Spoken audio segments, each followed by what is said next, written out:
Carl Faubert sought information for a living.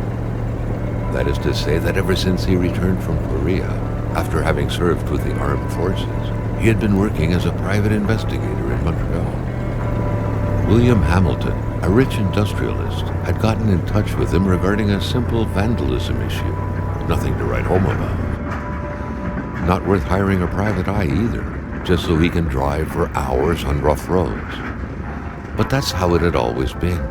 The client pays, Carl gets it done.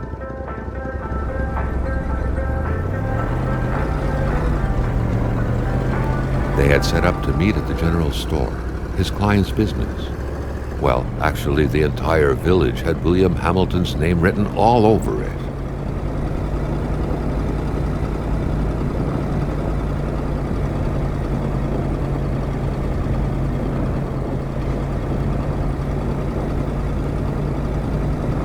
When the roads were bad, muddy, or snowed in, it was customary around these parts to close them off. But it was also customary to ignore those signs entirely and drive there anyway.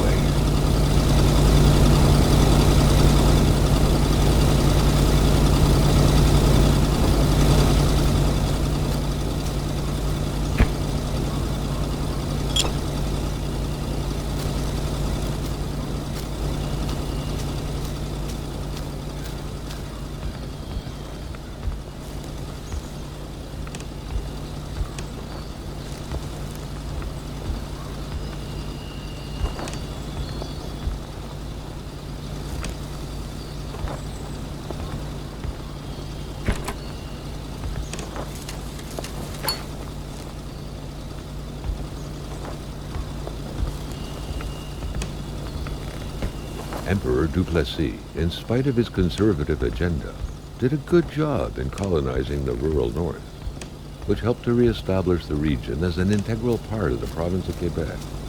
The blue fleur-de-lis could be seen fluttering in the wind here and there, taunting the red Canadian flags on the other side of the province's boundaries.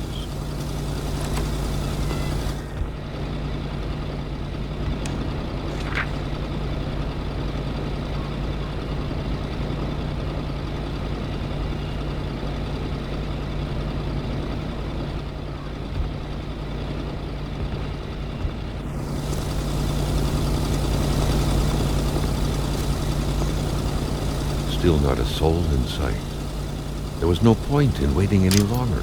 Carl had to figure this one out by himself. Hamilton is waiting for Carl in the general store. It was time for him to get down to business. Hamilton never mentioned a road blocking barrier.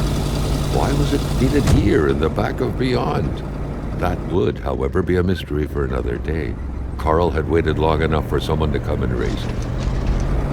William Hamilton enjoyed a lavish country house built in the very heart of the northern forests, not too far from here. The local populace was divided when it came to the affluent man. Some saw a wealthy philanthropist dedicated to improving the region's economy. Others an aging Englishman who would do anything to further his fortunes. And those ones hated him enough to go on about scheming against him.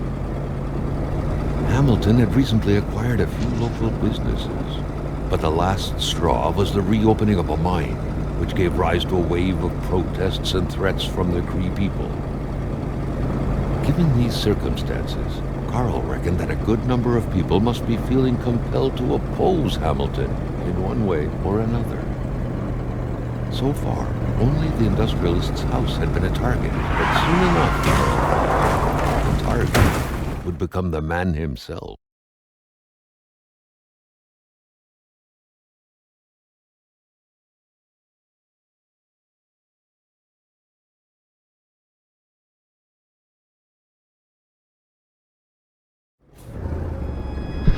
Carl needed to get out of there.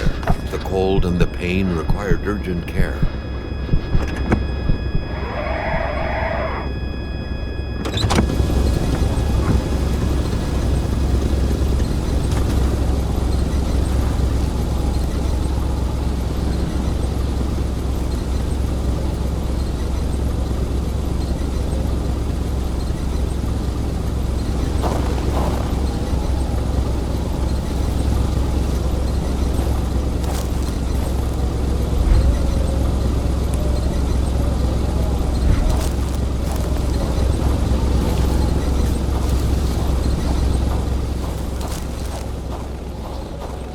driver had taken off. It was still best to check it out and leave nothing to chance. Carl needed help. It was a small, locked box engraved with the letters W.H. Carl thought about taking it. Nothing was to be left to chance. Such heart-wrenching Nordic poetry that was. But Carl didn't care much about flowery language.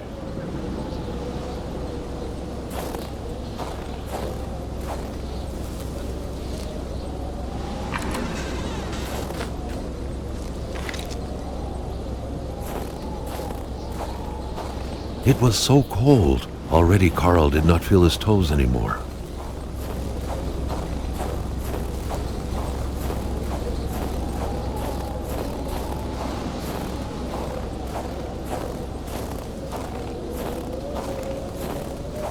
This deep in the country, his last hope was to find an abandoned garage or a farm by the roadside.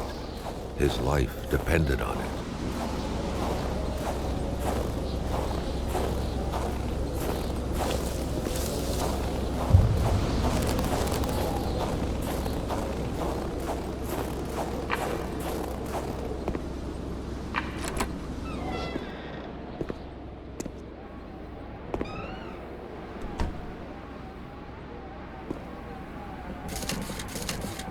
Even better than he had hoped.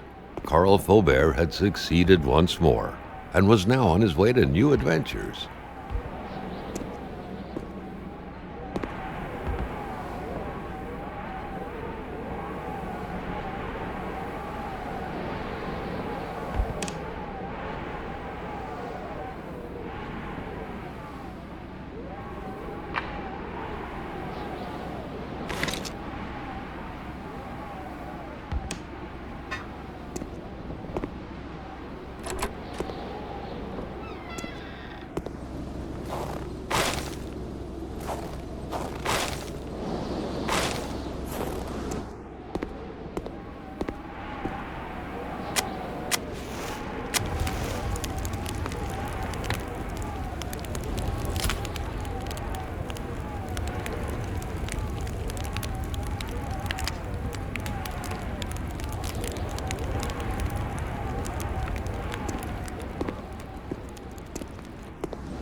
Spread out on a few acres of untouched forest, bellowing caribou, everlasting snow, and undefiled lakes, the Manistan region was no tourist hub. It was said to have been populated for millennia by Cree people, and ever since the industrial era, by the metal mining industry.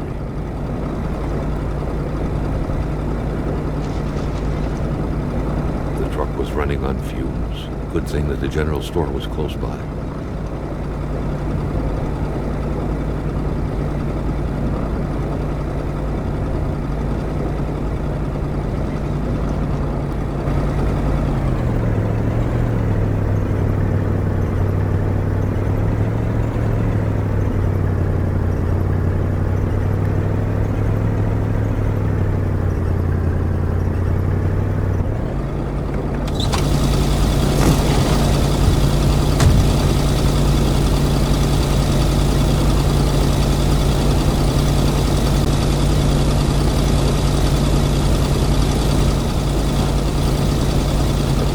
Surrender their divine nectar so easily. In all likelihood, they had to be switched on from inside the store. A milkman had to drive by every week to fill the bottle. The fresh milk indicated a recent visit. Something fell to the bottom of the box.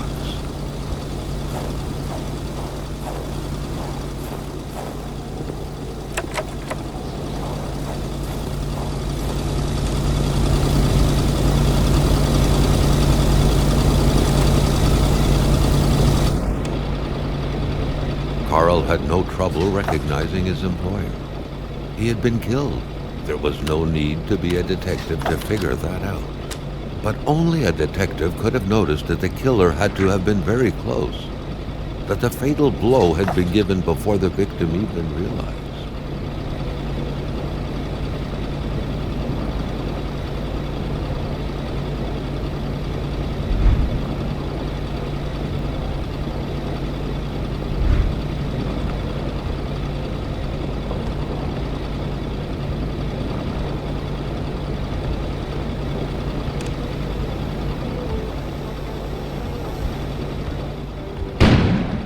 An explosion suddenly occurred outside.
The snowstorm pummeled everything.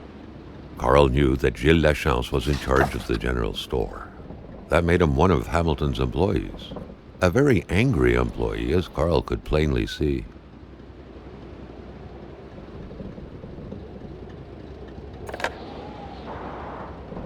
The snowstorm pummeled everything in its path. Carl was not surprised when he heard no tone.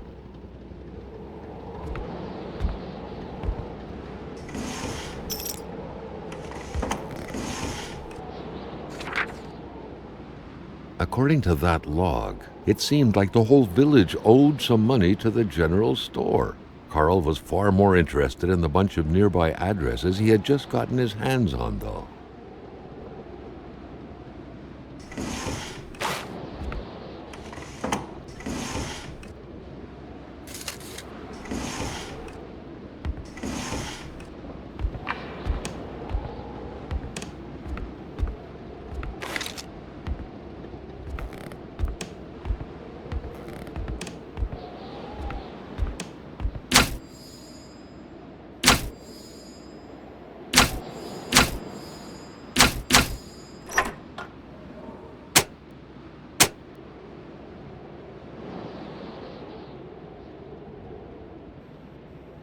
The note explained that the garage and the store couldn't be supplied with electricity at the same time.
A radiator without power is as good as a wood stove without logs.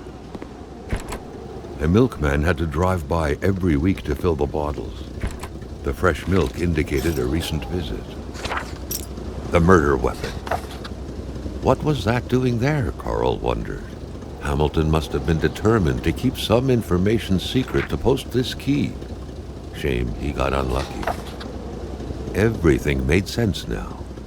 Poor Hamilton's denunciation was interrupted, and he figured it would be best to lock everything up and send the key to his correspondent, who would receive the box later on. Clever, but not enough. That's what happens to ordinary people playing spy.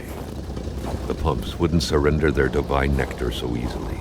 In all likelihood, they had to be switched on from inside the store.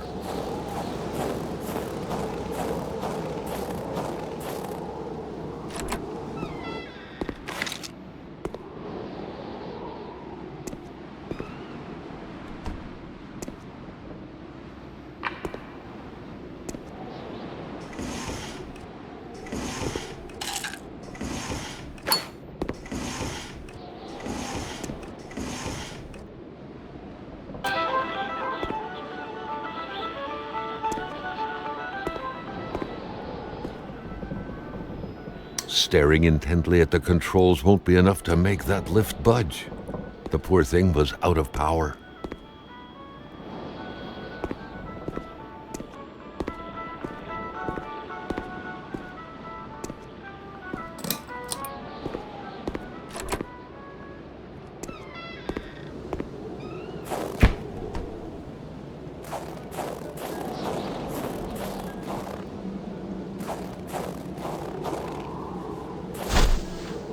Maintaining his composure, Carl recalled something from his military training.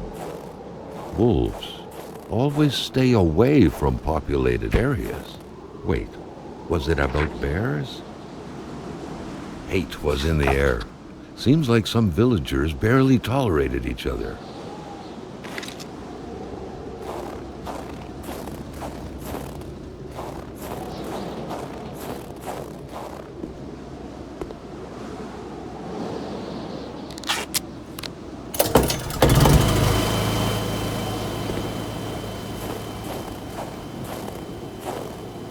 Carl was used to strange phenomena, but a chunk of ice like this, as if an iceberg came out of the ground, that was a first.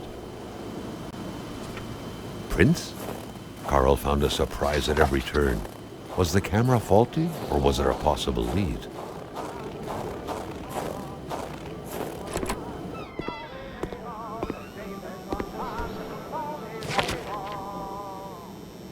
The crowbar was stuck under the lift.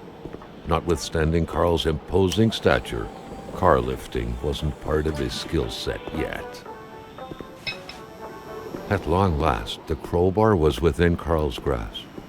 Surely it would come in handy at some point.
Carl felt a chill down his spine and had a terrifying realization.